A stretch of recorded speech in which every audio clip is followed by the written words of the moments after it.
Rollerblading is mint. It's a top way to stay active and express yourself creatively. You can find a great community, make lifelong friends, and it's something you can push yourself to progress at. As much as rolling about will never get old and skating can really help take your mind off things, there's also another side to the coin. And if you've been skating for a while, you probably will have experienced a few things along the way that will do your head right in. In this video, we're going to go over the worst things about rollerblading, which I reckon a lot of you will be able to relate to. If I've missed anything, let me know in the comments. All the stunts are performed by professionals. Do not attempt this yourself. You get up to much on the weekend? Just went for a little bit of a skate and that. Oh, you skateboard, Tony Hawk's and that. Yeah, I used to do a little bit of skateboarding. No, like rollerblading. Oh, right. One. People assuming that you skateboard. It's not so much a hate thing, it's just more irritating. It's deflating when you've got to do it for the 100th time. Unfortunately, in the name and association lottery, we kind of blew it. I skate translates to I skateboard for the majority of people. The real mick take in that situation is the disappointment and confusion on their face when you say you inline skate, as if you just pulled a moonie in a water machine. Get an eyeful of that, mate. Tell my moonie all about your weekend, Susan. 2. Abysmal floor surfaces. Boo! Unless you're living in California or spending your time lurking around tennis courts, or even you've recently got bang into riding big cats, you will have experienced the pleasure-draining misery of poor floor surfaces. We are talking cobbles like the Hovis bread advert that would like rattle your spine loose, or like a Shar-Pei puppy. If you're living in a small town and you don't have your route mapped out already by smoothest surface, one wrong turn and you could have an off-road experience, man. Like paying for a ride on a pneumatic drill or something. Was there a meteor shower down this road? What has happened? A simple journey to the nearest skate spot will have your cartilage praying that you just take up crochet knitting or something, like knit yourself some new kneecaps. I've seen supposed floors that are one single stone away from having to legally rename themselves as a gravel path. There is not a single part of this floor that is connected together. Connect floor.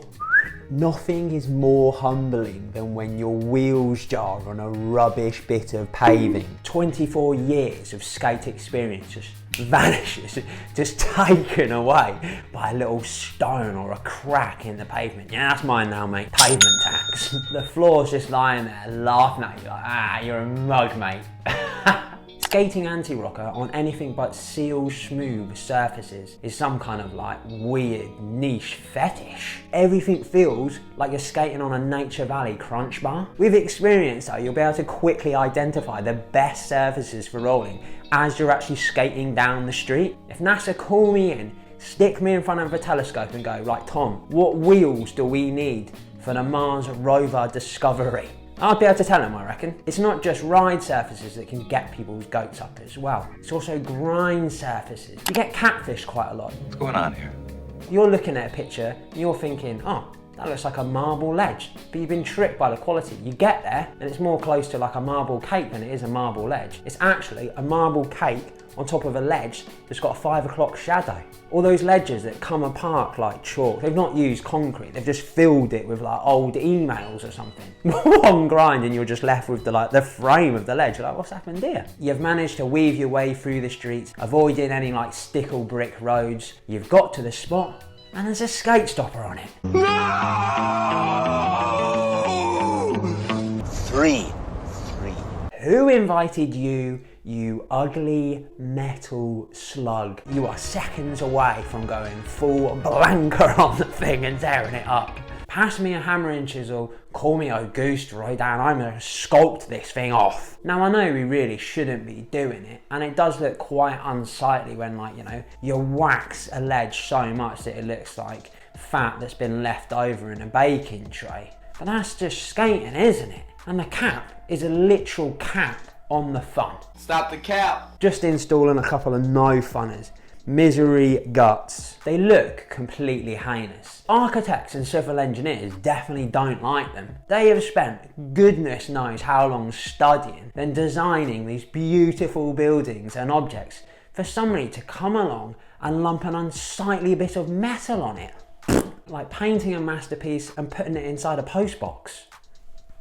Getting a steak at a Michelin star restaurant and then getting a barrel of tomato sauce and just pouring it all over. There you go, mate. Tommy K, Tommy K. The non-skating public don't like them either. They're a universal eyesore. Even when they get clever and try and do like a bit of an interesting design, they're just not clever or interesting. So you found a spot, got rid of the skate stopper, you're all ready to kick things off, and the heavens open. Why does it always rain on me? Unfortunately, your skate insurance does not cover it because it's an act of God. The hate in this instance is being directed at the weather, not at God. It's kind of rare you get perfect conditions for rollerblading. Skating in the sun is always absolutely lovely, but you don't want it too hot. You don't want it so hot like that your eyebrows start sweating and it starts going into your eyes. You start stinging and sticking together. Oh, that is awful. Skaters barely remember to take out Allen keys with them. Imagine trying to remember like sunscreen. A bit of a northeasterly breeze can be quite nice as well, refreshing. If it's cold, you can layer up a little bit of extra padding. For a while, it felt like Chris Farmer was exclusively skating in the snow. That was his thing. His hat's actually not a hat. It's a shovel, and he's just like bent it round his head. Skates it off, get that snow out of the way, kink rail, done. But rain, oh.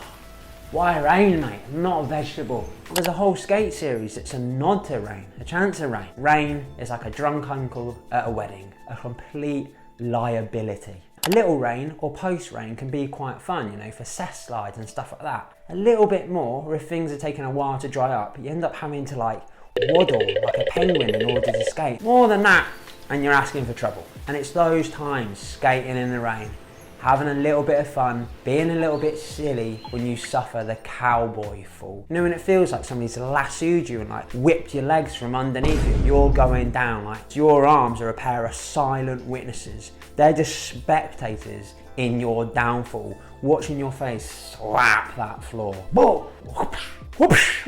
Wasted. Which takes us to the most obvious drawback.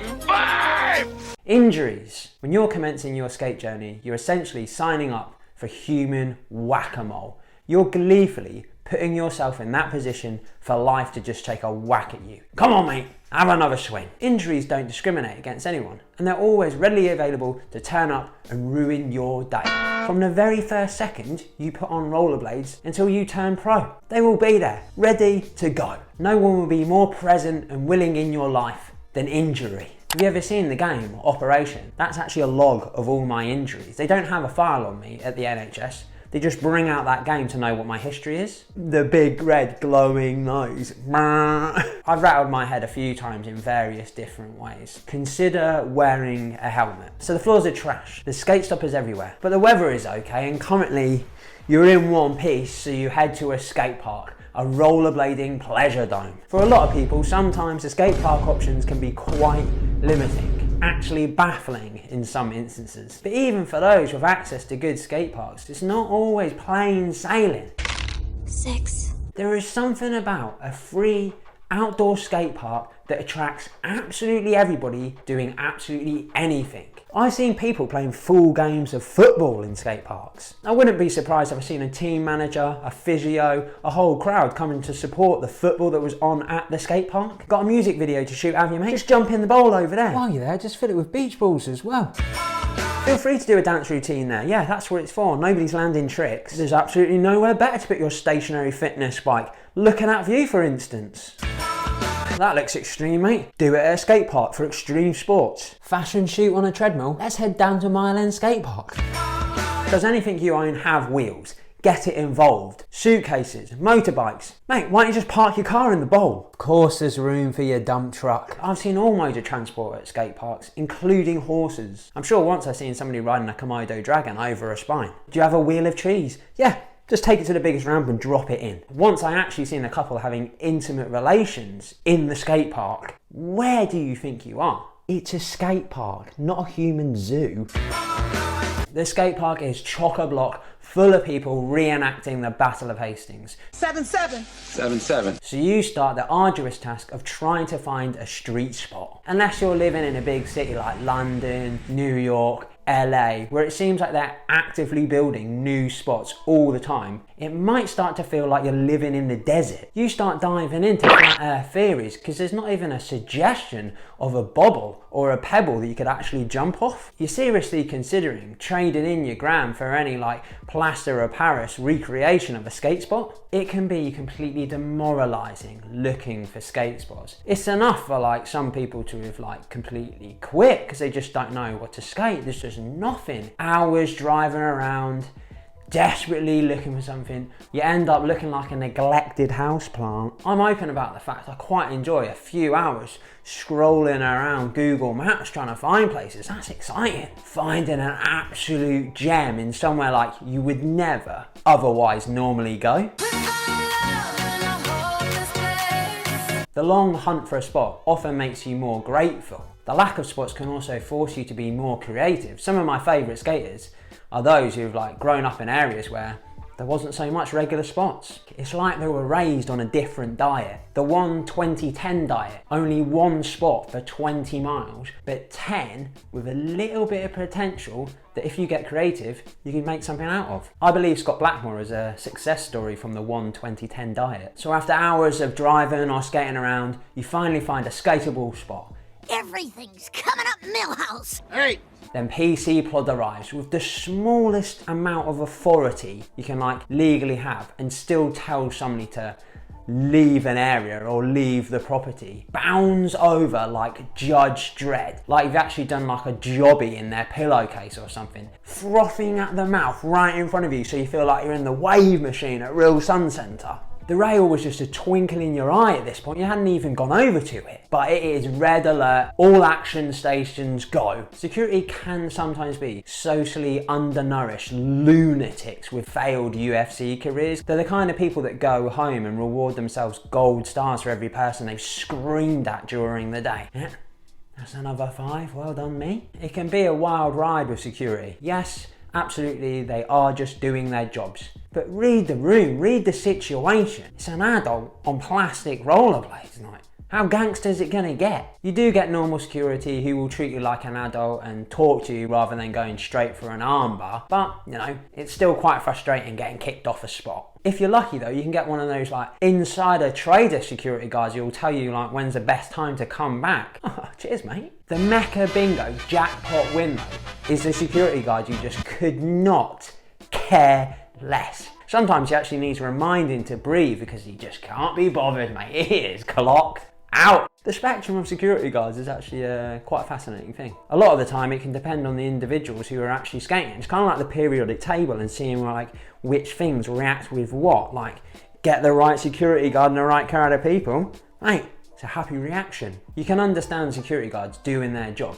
What's a little bit harder to understand is Gen Pop do-gooders. If you're getting tucked into somebody's wall that's actually like part of their property and you're knocking like 7 bells at their rhododendrons, yeah, fair enough, I reckon they've got like a case to go ballistic at you. But when you're skating something in the middle of nowhere, harming nobody, causing like no trouble whatsoever, and they come like chirping over, breathing all their failures directly into your own mouth. It's a little bit much. Things to do today, drag somebody down to my level. I was skating in an unused outdoor car park, skating a ledge that we had fixed and modded, when all of a sudden Reggie Roid Rage comes storming over. Like every step he takes, more blood gets pumped into his head.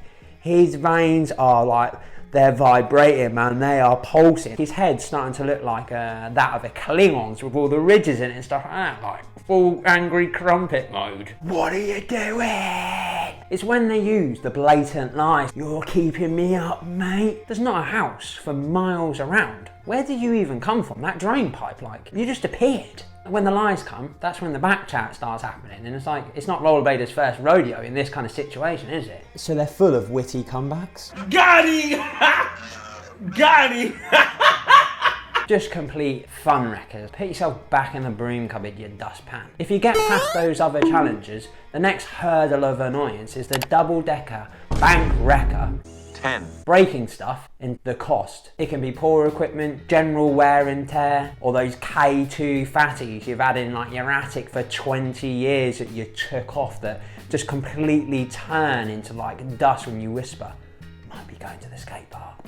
Due to the nature of skating, your stuff's going to get pretty beat up, but it's never great when it actually like falls apart. It's more insulting when your equipment can't seem to handle its actual purpose. I don't know what it is about my skating, but I can sometimes cone wheels in hours, man. I'm just like dragging my feet all over the place. For a little while, I seem to have my cuff set to like guillotine mode or something like that. Because every time I like pull my laces tight, they would just snap off in my hands, man. My cuff bolts often fancy career changes like halfway through a skate session. When I was younger, I would use my skates until they were like no longer like identifiable as anything. I once seen a person also like staple their skates back together just to avoid buying new stuff, because you know it can get quite spenny. Wheels, bearings, laces are reasonably priced and can be quite easily replaced. It's the other stuff that gets a little bit like expensive, and for the most part I don't think it's that people can't afford it. We just absolutely love complaining. Complaining is like a way more popular pastime than rollerblading, isn't it? People want a deal. An annoying thing is when people make comparisons to other like hobbies, like cycling for instance. Oh yeah, well in cycling this bike costs this much money. It's like, I don't cycle. I chose not to cycle. I chose to rollerblade. Let's stick to the script here. You could be talking about rockets. Oh, do you know this costs like a couple of billion? My hobby is not astronauting. I think it's knowing that it's a piece of plastic in most cases, and your intention is to, you know, basically grind and destroy the thing away. Unfortunately, the skate industry, specifically aggressive rollerblade skate industry, is still very, very small. So it's not like brands can be like pumping out loads of skates and there's like hardly any risk there and stuff like that, and they can bring the prices right down. Bonus! Another thing that rollerbladers really hate, and this actually might be the thing they hate the most, is other rollerbladers. I'm not talking jokes, which people misinterpret as hate. I am talking like despising people for the way they dress, for the way they look, for the way they skate, for the tricks they choose to do. You know, like, you are a complete piece of for skating like that. Choosing the wrong trousers can be a life sentence. Brands hate other brands. Saying all that though, no one loves a rollerblader more than another rollerblader. What other things do you hate? Thank you heaps to my patrons for supporting me. You can join them for as little as £3 a month. Loads of good benefits in there for you. Here's a couple of other videos you can watch, and I'll see you again soon. Spotty Dog.